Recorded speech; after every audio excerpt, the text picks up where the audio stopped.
children's movement, Namibia is training young people on road safety rules to prevent road accidents. The main purpose is to raise awareness among the youth to become responsible road users, including pedestrians. With more details on this, I'm now joined by Chandra Crystal Fierce, the project coordinator for the children's movement, Namibia, and she's joining us via Zoom all the way from Cape Manswap. Good morning, Chandra Crystal, and thank you so much for joining us this morning. Good morning to you guys as well, and thank you so much for having us. All right, now let's get right into the conversation. We understand that the children's movement came about from the girl child movement, which existed in 1996. So what is the movement's aims and objectives at present?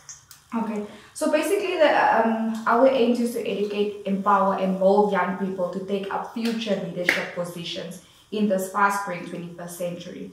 So we give the kids activities and projects to do that will be keeping them busy off the streets in the weekends, because we've noticed young people don't really spend their time doing productive stuff during the weekend.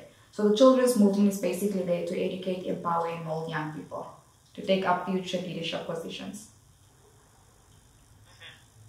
And you having mentioned that, how do you plan on going about it, ensuring that young people are taking up these leadership positions that you aim for? Basically, we give the kids a platform to air their voice and opinions. We give them space.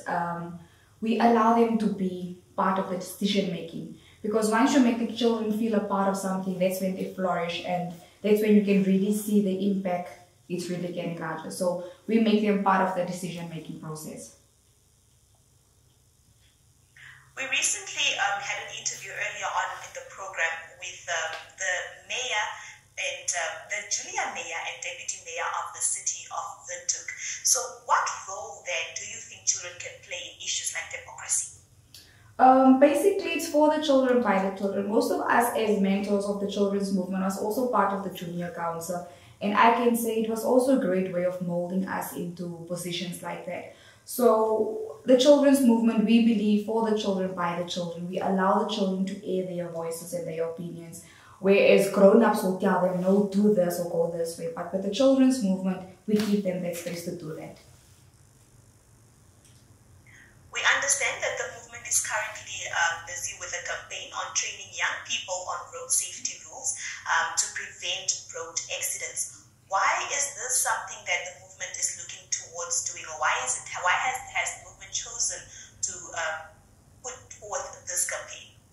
Well, if you have to look at our stats, you would notice that road accidents are increasing, especially amongst the young people. And as the movement, we felt the need to educate our young people on road safety, because we've noticed it is not part of the curriculum, or is this information to kids' disposal. So we've decided to, if you can't, we take the information to the kids basically. So with the workshop we had in Okanya, we had material from Roads Authority, MBA Fund, where we actually enlightened and educated the kids about their safety. So how we even started is we try to test their general knowledge on road safety. And to our surprise, most of them don't even know what a zebra crossing line is, for instance.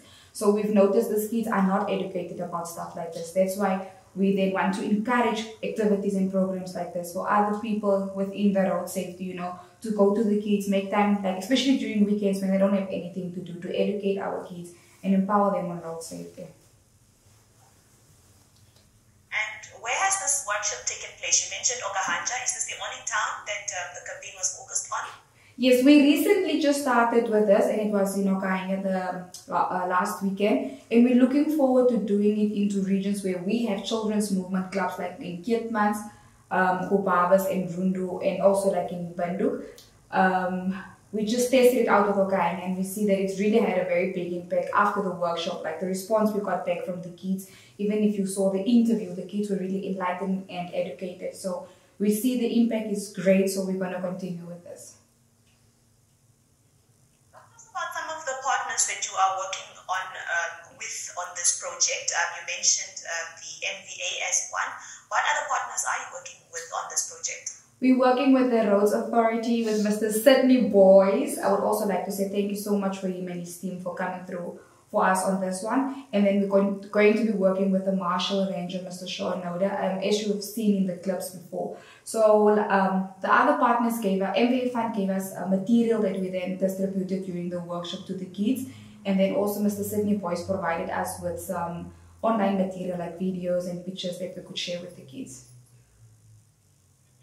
Having touched on Mr. Sean Nauder, we also in one of the videos that we saw that we saw that he spoke about children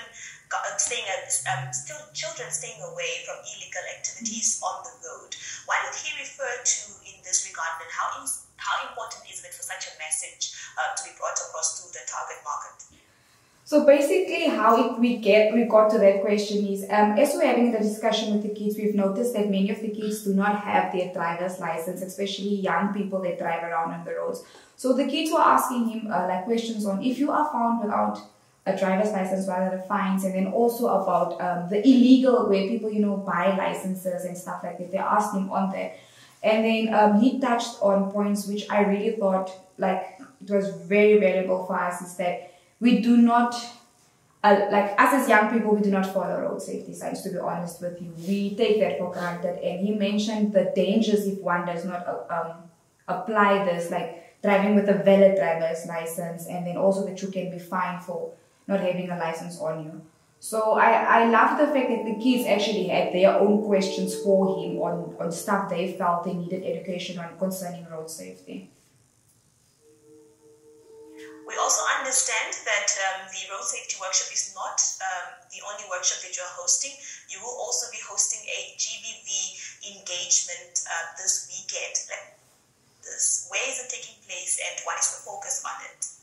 So basically the workshop, this is like a follow-up workshop that the children's movement will be having. There was a previous one 2 months ago, and then this is just a follow-up workshop.